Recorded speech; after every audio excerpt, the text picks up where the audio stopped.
Je pense que l'important, c'est pas tant à qui on est rattaché et ce qui est écrit sur le papier, c'est plutôt quelles sont les marges de manœuvre dans la vraie vie.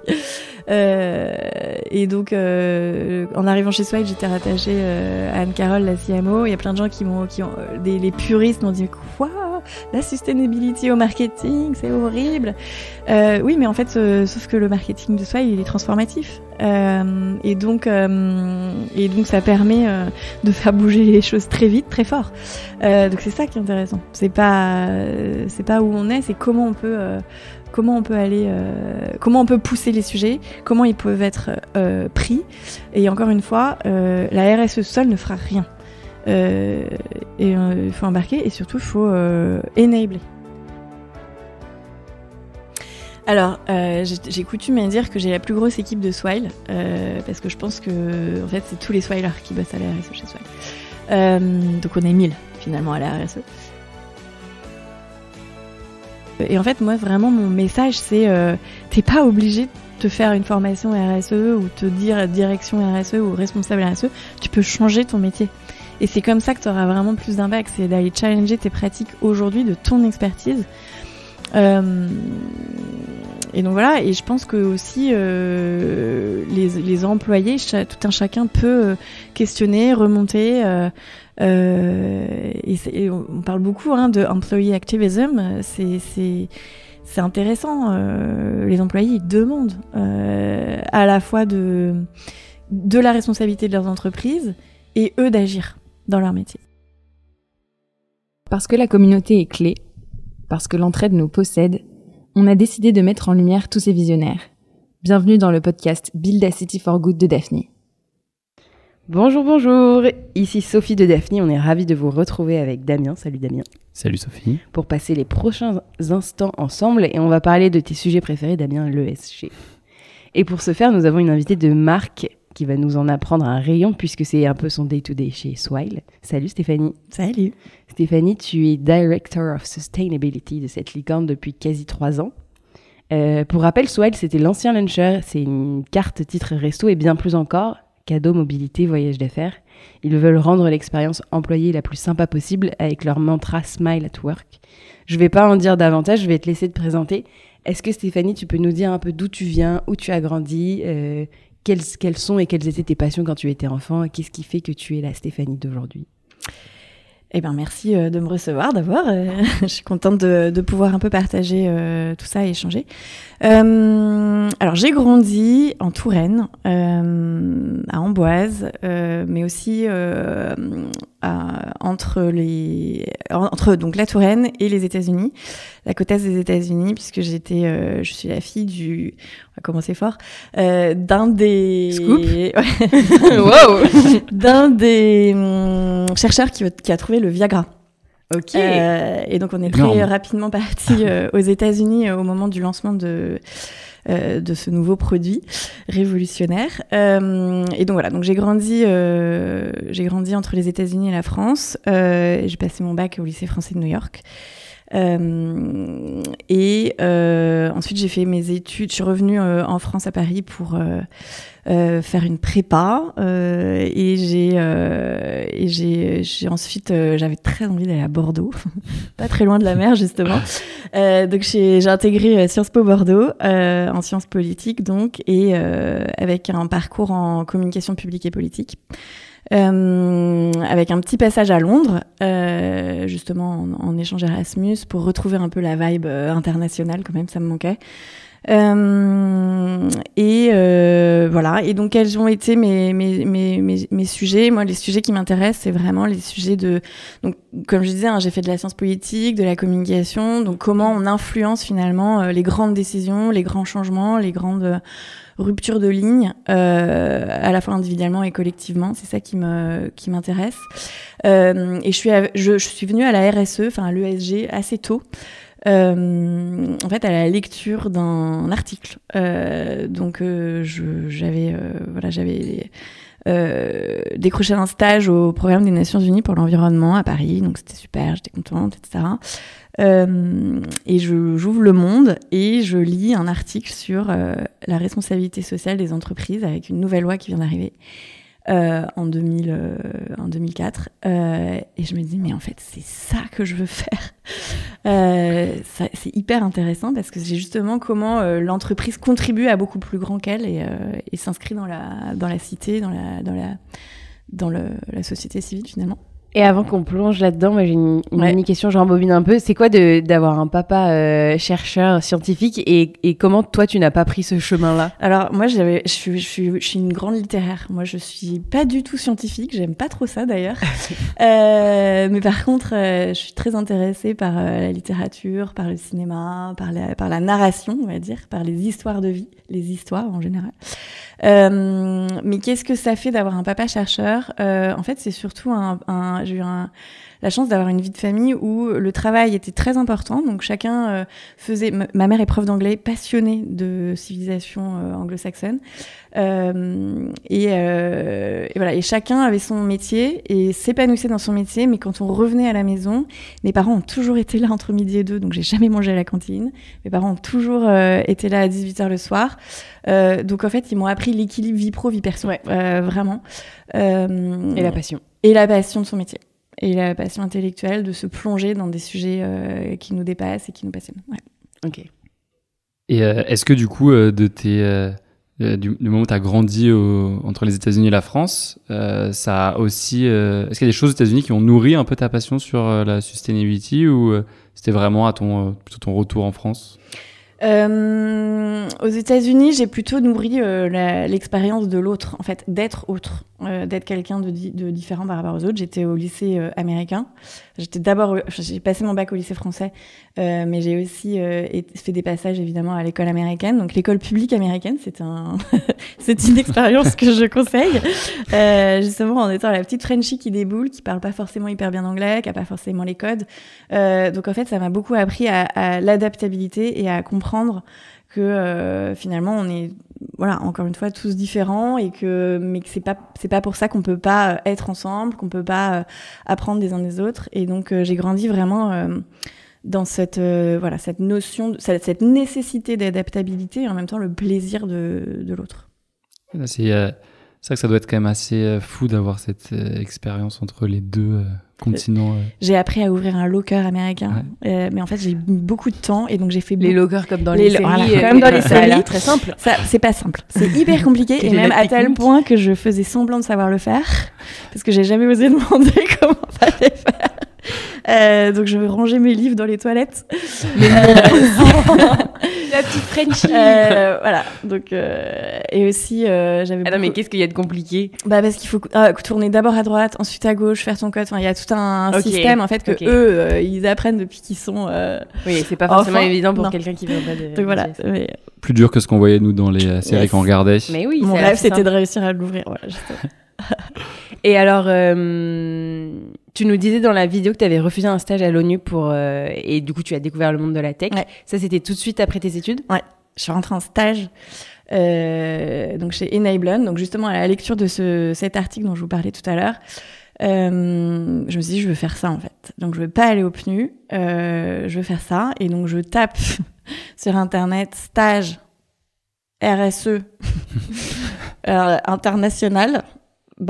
Autant vous dire qu'il n'y avait pas grand-chose en 2004. Et donc sort cette annonce de stage communication RSE dans cette petite boîte de Courbevoie, comme on l'appelait, Enablon. Et donc je passe un entretien avec le fondateur de Enablon. Donc j'étais une des premières employées. Et il me fait passer un entretien, mais de la mort. Il me fait switcher du français à l'anglais, à l'allemand. Parce que tu parles allemand aussi? Très très mal, je ne parle pas. Bref, donc il m'a terrorisée et je suis repartie en me disant ok c'est mort, je vais aller au PNU parce que je pense que c'est pas pour C'était moi. un bon plan B aussi. Bon voilà. Et donc j'ai commencé comme ça et. Mais t'étais la première employée et non, j'étais la 10e employée. Ah d'accord, ok. Mais j'étais une des premières au marketing com. C'était vraiment un stage marketing com. Et l'objet du stage, c'était de réaliser une étude sur les pratiques de développement durable et RSE des entreprises du CAC 40 et du SBF 120. Donc j'ai passé mon été à appeler tout le CAC 40 et tout le SBF 120 pour leur poser des questions. Donc, je comprenais rien de ce que je faisais parce que c'était quelles sont vos pratiques de reporting, quels sont vos standards GRI, bref. Donc, on était en 2004. 2005. Ah ouais. Ok, ça devait il y a être 20 ans. Vraiment il y a 20 ans. Est-ce qu'ils faisaient déjà des choses? Ouais. Bah, il y avait déjà des normes qui existaient et il y avait aussi donc cette fameuse loi NRE qui était la nouvelle régulation économique, qui est une des premières lois à exiger des entreprises cotées des data RSE. Donc c'est vraiment c'est l'ancêtre de la CSRD, on va dire. Et c'est comme ça d'ailleurs que Enablon s'est créé. En fait, c'est ce sur quoi ils avaient un outil, une tech, enfin une plateforme de tech, et puis ils se sont dit comment on pourrait adresser ça justement dans la collecte de données. Enablon s'est construit comme ça, et le succès d'aujourd'hui est encore là. C'est une boîte avec je pourrais vous raconter, mais donc on l'a emmené aux États-Unis, on l'a ouvert. T'es resté combien de temps du coup chez eux? 8 ans. 8 ans. Ah oui. Donc après ton stage, t'es plus parti. Tes armes. Je suis plus. Alors en vrai, l'histoire dit. Alors sur mon LinkedIn, ça se voit pas, mais l'histoire raconte. Enfin, ce que raconte pas mon LinkedIn, c'était trop compliqué à expliquer. Donc Enablon, 6 mois de stage avec ce fameux rapport, pas rapport à ce, mais questionnaire à ce enquête. Suivi de la création d'un des premiers sites web d'Enablon. Et en fait, Enablon n'avait pas assez de budget pour garder soit la personne qui se sent occupée, soit faire le stage, le site. Donc, ils n'ont pas pu me proposer un CDI derrière. Je suis allée chez Alcatel-Lucent quelques mois justement pour m'occuper d'une partie d'un de leurs premiers rapports RSE. Du programme Women in Leadership également, donc tout ça encore en stage. Et finalement, Enablon m'a rappelé. Et voilà, et je suis restée 8 ans. Est-ce que Alcatel faisait son rapport parce que tu les avais appelés peut-être? Ah oui, c'est ça, ouais. Ils avaient besoin de moi. Non, Alcatel, ils étaient vraiment dans leur reporting classique. C'était intéressant parce qu'ils avaient ils ont, j'imagine toujours, ils avaient déployé des champions RSE dans les différentes unités, dans les différents pays, etc. Donc c'était intéressant de voir quelles étaient les grandes initiatives menées un petit peu partout dans le monde. J'ai aussi c'était un de mes premiers entre guillemets préparations Comex, parce qu'on avait préparé des talking points pour la direction, pour le comité de pilotage du groupe sur les sujets RSE. Donc voilà, c'est il y a longtemps, mais c'était bien. et petit aparté, il faut absolument que tu retrouves l'article qui t'a fait déclencher cette passion, parce que peut-être qu'on pourrait en embarquer d'autres à côté avec nous. Je vais regarder, faudrait que je le retrouve. Donc, appel aux archivistes du monde. Aidez-nous. Et du coup, chez Enablon, donc pendant 8 ans, tu as accompagné du coup des clients externes? Non, donc moi j'étais vraiment au marketing communication. Donc j'ai vraiment déployé le narratif autour de pourquoi les entreprises ont besoin de récolter, piloter, manager leur data et leur performance ESG. Donc c'était encore une fois, c'était vraiment les prémices, donc personne comprenait très bien tous ces sujets. Et donc on a défriché ça justement dans beaucoup de pédagogie, beaucoup d'enquêtes, beaucoup de marketing com. Et aussi ce qui était intéressant, c'était qu'on a beaucoup travaillé. En fait, il y avait 2 tendances. Donc il y avait vraiment la tendance européenne à la réglementation, donc une ESG, on va dire une responsabilité sociale des entreprises et environnementale poussée par la réglementation, plutôt donc en France, en Europe, etc. Et côté américain, beaucoup plus volontaire. Où justement ils se disaient plutôt avec une approche de risque, de risk management, où ils se disaient, c'est la fameuse phrase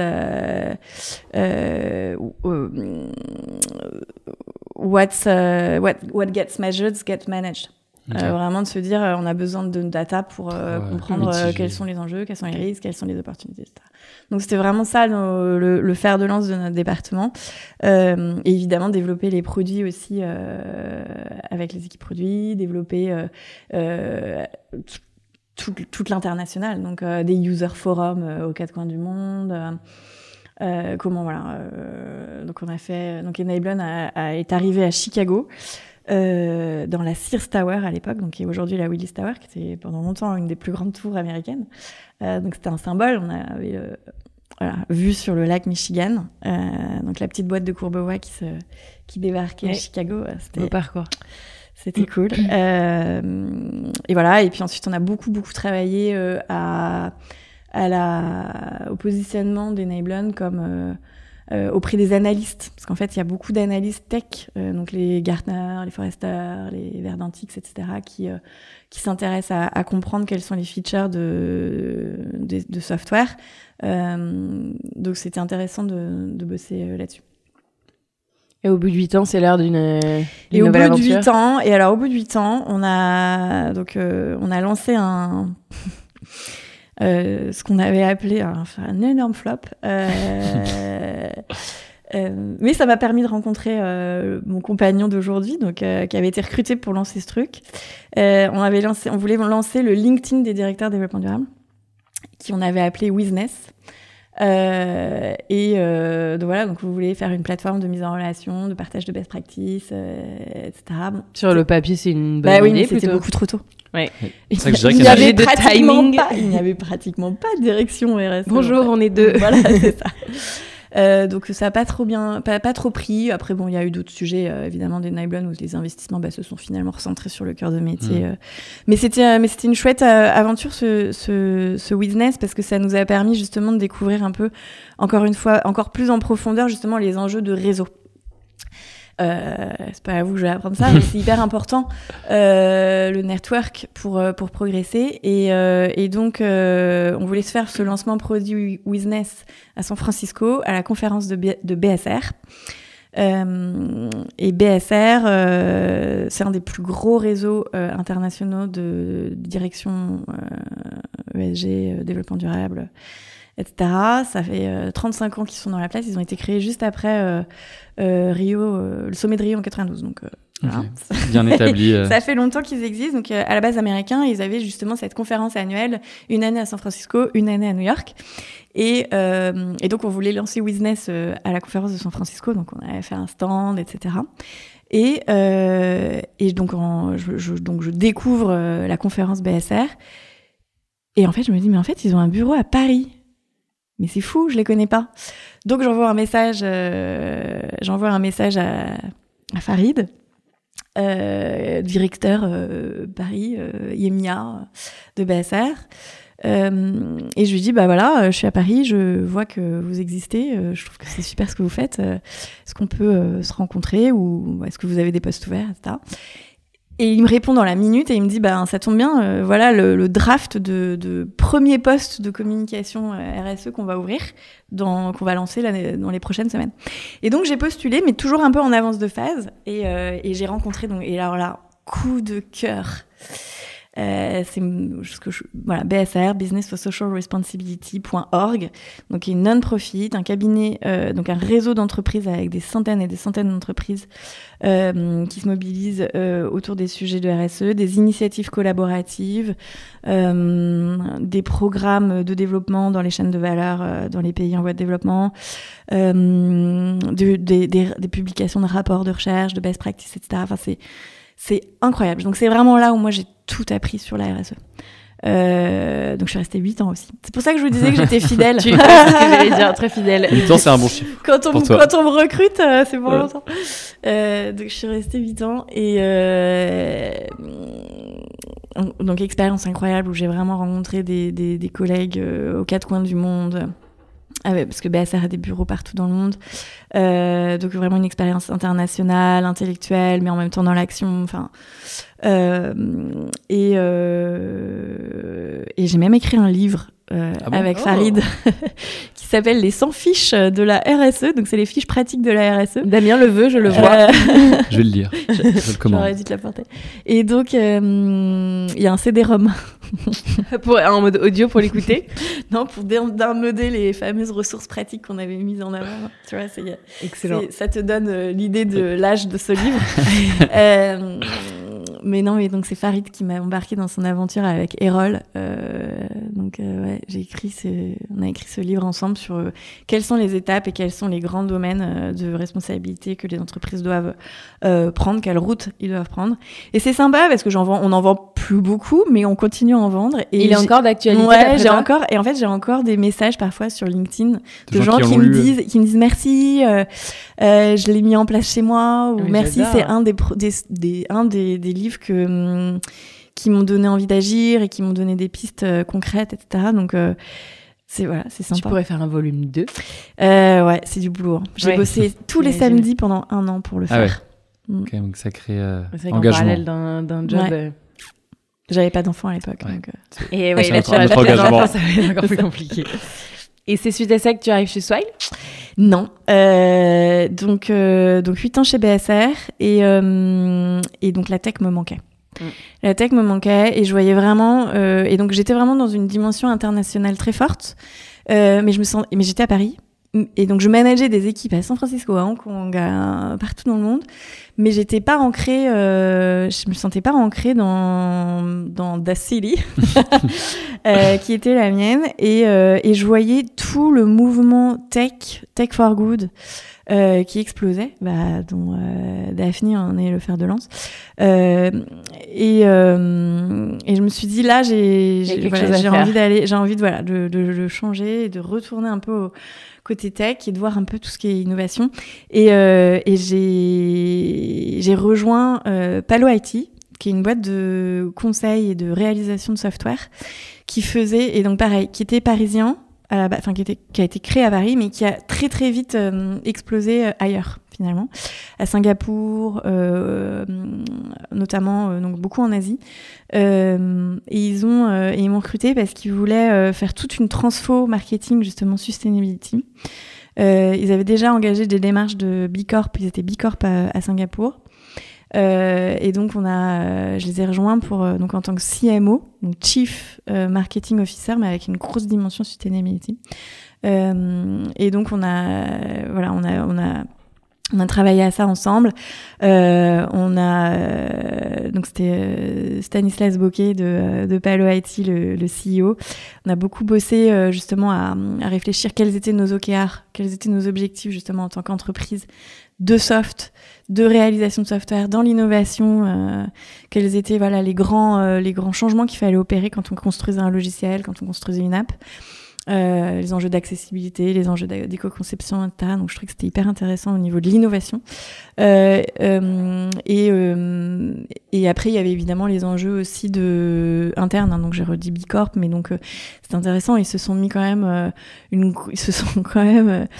motivés à se dire que dans le rôle des MDs de chaque pays, il fallait qu'ils aient B Corp. Okay. Donc là, ouais. Et donc il y a 12, 14, je sais plus combien ils ont de pays aujourd'hui et de bureaux. Mais ils sont tous progressivement en train de passer B Corp et à chaque fois qu'ils ouvrent un bureau, ils se mettent sur une trajectoire de B Corp. Donc c'est assez puissant de voir comment des groupes utilisent B Corp comme growth, même comme framework en fait de développement et de strat. Et Palo aussi, on a encore une fois la puissance du réseau. On s'est intéressé à regarder qui travaillait sur ces sujets-là et on a rejoint le mouvement des New Champions du World Economic Forum. Et c'est hyper intéressant parce qu'encore une fois, c'est des entreprises qui veulent et se transformer et avoir un impact positif et essayent de travailler ensemble justement en échange de best practices au niveau international. Donc je trouve que c'est un des grands chantiers qu'on a vraiment pris avec lequel on a bien bougé avec Palo et là Swile arrive donc je l'avais pas fini avec Palo. Et s'ils m'écoutent, ils savent que c'était pas une décision facile. Mais Swile est arrivé et m'a proposé donc ce poste de direction RSE et de monter ce poste. Swile était déjà bien établi. Alors Swile était, oui, bien sûr, Swile était déjà une licorne. Ouais. Swile c'était il y a 2 ans et demi, 3 ans, c'est ça. Ouais. On a commencé à discuter en 2022, ouais, et je suis arrivée en avril 2022. Donc Swile est venu me chercher et à me proposer en me disant qu'est-ce que tu ferais Et c'était Anne-Carole justement qui était à ce micro il y a quelques semaines, je crois. CMO de Swile, monstre sacré de Swile, et en tant que communicante, marketeuse dans l'âme, j'admirais Swile. Elle a su te convaincre. Et je les suivais, je trouvais que c'était fou ce qu'ils avaient réussi à faire justement sur une activation B2B en passant par le consumer, des codes brand complètement explosés, etc. Donc j'ai eu un coup de cœur pour Swile et pour Anne-Car parce que elle proposait, puis elle a peur de rien, donc c'était parti quoi. Et donc j'ai rejoint Swile pour monter la sustainability de Swile. Alors plongeons. Et c'est là où on arrive aujourd'hui. Ouais. Et du coup, c'est quoi exactement en fait ton rôle chez Swile ? Quelles sont tes missions ? Est-ce que, oui, vous êtes plusieurs, mais comment est composée la team qui gère ces sujets ? Okay. Alors, j'ai coutume à dire que j'ai la plus grosse équipe de Swile, parce que je pense que en fait c'est tous les Swilers qui bossent à la RSE chez Swile. Donc on est 1000 finalement à la RSE. La manière dont on bosse, c'est vraiment donc à la RSE, donc équipe sustainability, on est 3, on va recruter une 4e personne, on a une personne aussi au Brésil puisqu'on a des opérations au Brésil, on a un office, et donc on vient de recruter aussi au Brésil, et ça c'est vraiment important pour à la fois localiser, faire rayonner la vision sustainability de la boîte, mais aussi la localiser parce que chaque pays est différent, il y a des enjeux un peu, il faut s'adapter. Donc ça c'est au Brésil, mais en France on a une petite équipe et l'idée c'est pas de l'agrandir beaucoup plus. Et je vous raconterai pourquoi on a recruté une dernière personne dans quelques instants, mais donc l'idée c'était plutôt justement de comprendre quels étaient nos enjeux. Donc c'est vraiment la manière dont on a commencé. On s'est penché en utilisant des outils un peu classiques de la sustainability, c'est-à-dire une analyse de matérialité. On en parle beaucoup aujourd'hui avec la CSRD sur la double matérialité, mais nous on a fait une simple qui était déjà pas mal. Et donc ça nous a permis de questionner les enjeux environnementaux et sociaux qui étaient importants pour nos parties prenantes. Donc les invests, les clients, nos employés, nos fournisseurs.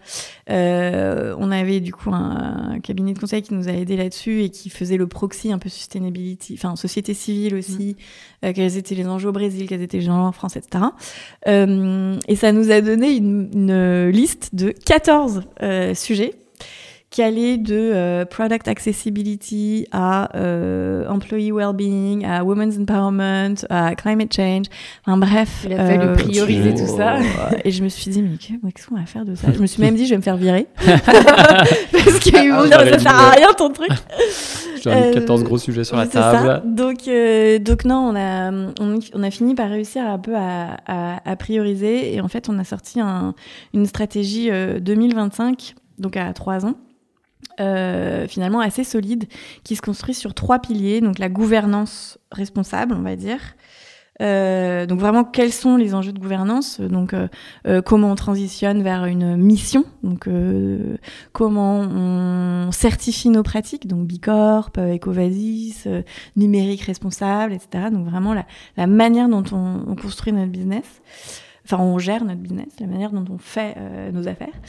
La culture, donc comment comment on infuse en interne et comment en fait tout se joue.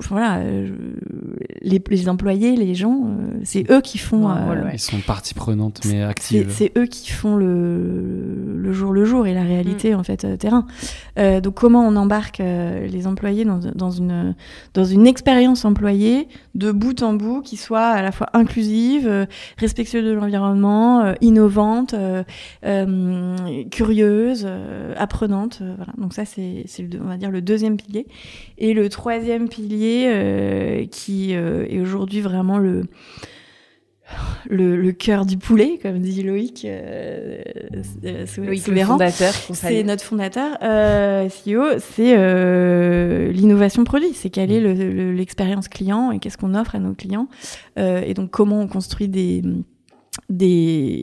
comment on fait une tech responsable, comment on propose des features qui vont aider les autres à s'améliorer, etc. Donc ça, c'est tous les sujets du moment, dans lesquels je peux pas forcément tout vous dire, mais donc voilà, donc vraiment 3 grands piliers et sur lesquels on a construit nos strates. Et après, au day-to-day, l'idée, c'est vraiment d'aller embarquer chaque département, de bien comprendre là où ils sont en fait. Donc j'ai passé beaucoup de temps à prendre des cafés avec les départements, les directions, les leaders, les head-of de chaque département et de comprendre leur sujet et d'y appliquer un filtre, on va dire ESG à chaque fois et d'entamer des discussions et des pistes d'innovation pour upgrader, on va dire, ou en tout cas faire ouvrir les yeux sur les nouveaux sujets qu'ils pouvaient traiter. Mais d'ailleurs, tu m'ôtes un peu les mots de la bouche, mais comment tu as fait pour que ça infuse chez eux, en gros comment tu as fait pour que eux ils s'accaparent un peu de ces sujets-là, pour les intéresser, transformé en fait. les enjeux en action et comment ça a été reçu? Alors, je pense que j'ai une chance en tant que directrice sustainability, et je crois que, je parle souvent de ça avec mes pairs. On a beaucoup de chance parce que c'est 2 chances. La chance, c'est vraiment que c'est l'ADN de Swile veut faire les choses bien. Swile, c'est une boîte qui prône le smile at work. Donc le smile at work, si on fait pas les choses bien, il sera pas là. Et d'ailleurs, c'est comme ça que Loïc m'a recruté. Il m'a dit, moi, je veux faire les choses bien en fait. On grandit vite, mais on veut faire les choses bien.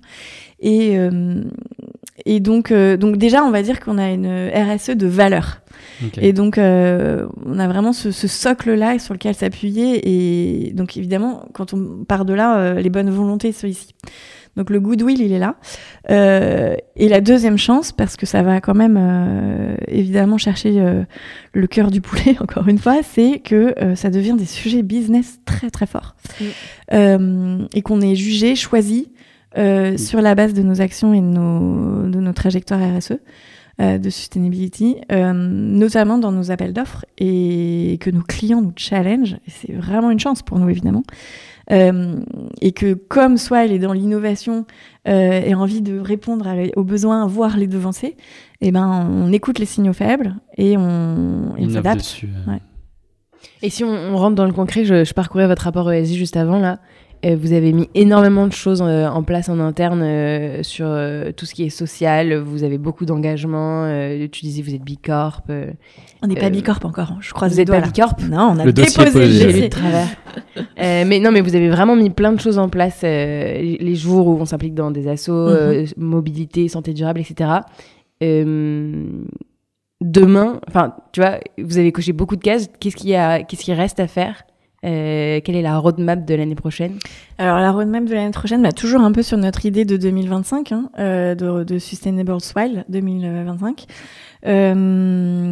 Donc on continue. Donc évidemment, je redis, nous on a des macarons là à récolter parce que ça fait 2 ans qu'on bosse comme des fous. On a vraiment transformé beaucoup de nos pratiques, on s'est challengé, etc. Donc on a hâte, d'avoir le tampon parce que c'est ce qu'on nous demande le Graal. Fait. Ouais, c'est ce qu'on nous demande et c'est pas grave parce que nous c'est déjà gagné entre guillemets.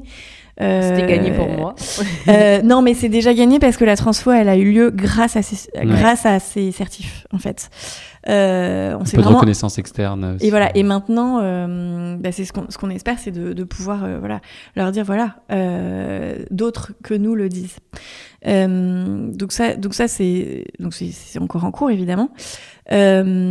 Entreprise à mission, je pense que c'est quelque chose qu'il faut qu'on arrive à cranter parce que Swile transforme des industries entières, nous on s'intéresse au monde du travail. Donc comment on va aller cranter un peu la suite de ça? Donc nous on est connus pour les titres restaurants, les bénéfices employés, etc. Mais comment on raconte la suite? Ça va être intéressant. Et comment et puis tous les enjeux climatiques. Vraiment ça. Aujourd'hui on s'est penché beaucoup donc sur ces certifs, etc. Très généralistes. Et là je pense qu'il faut qu'on aille un petit peu ce que je racontais au début, on s'est attaché à avoir de la data sur notre impact, parce que ça faut encore une fois, hein, il faut qu'on connaisse nos impacts pour pouvoir bien les maîtriser. Donc ça fait 2 ans qu'on fait nos bilans carbone, etc. Vraiment dans le détail. On passe vraiment beaucoup de temps. On a fait une analyse de cycle de vie, une analyse d'impact de nos offres, papier. Parce qu'on a fusionné avec notre ancien concurrent qui avait beaucoup de papier en titre restaurant, cartes virtuelles désormais. Donc on s'est attaché à vraiment connaître l'impact de nos produits et services.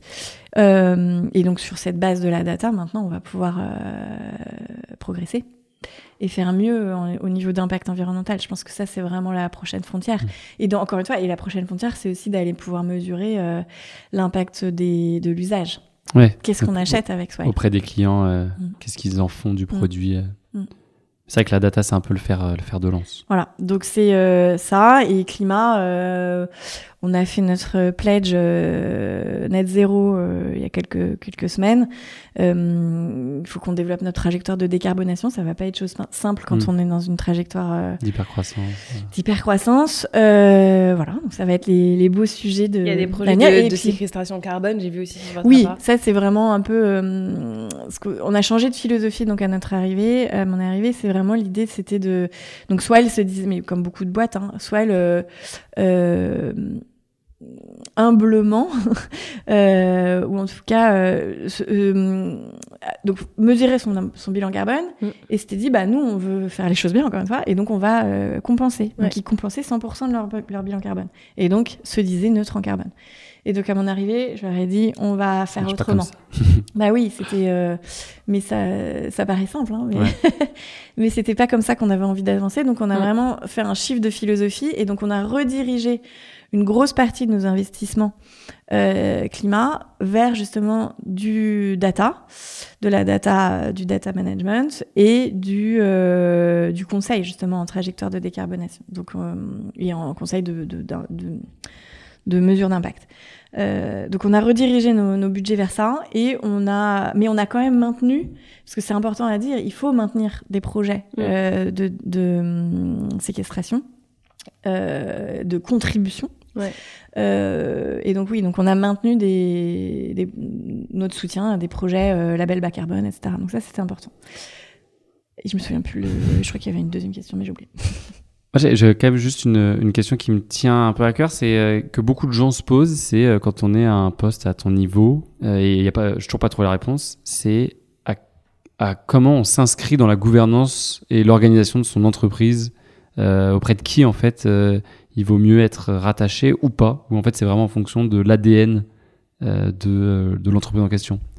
Je pense que l'important, c'est pas tant à qui on est rattaché et ce qu'il y a écrit sur le papier, c'est plutôt quelles sont les marges de manœuvre dans la vraie vie. Et donc, en arrivant chez Swile, j'étais rattachée à Anne-Carole, la CMO. Il y a plein de gens les puristes m'ont dit quoi, la sustainability au marketing, c'est horrible. Oui, mais en fait, sauf que le marketing de Swile, il est transformatif. Et donc, ça permet de faire bouger les choses très vite, très fort. Donc c'est ça qui est intéressant. C'est pas où on est, c'est comment on peut aller, comment on peut pousser les sujets, comment ils peuvent être pris. Et encore une fois, la RSE seule ne fera rien. Faut embarquer. Il faut embarquer et surtout il faut enabler. Et c'est vraiment les sujets du moment, c'est que comment chaque métier va se poser les bonnes questions, trouver les nouvelles manières de faire.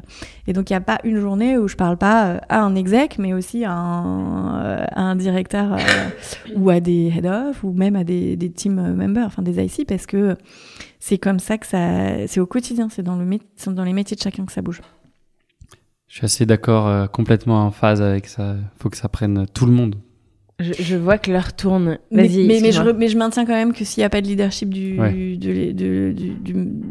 management et du CEO, etc., ça reste de la surface et du vernis et ça ne sert à rien. Mais quand on a des leaders convaincus, tout va plus vite, évidemment.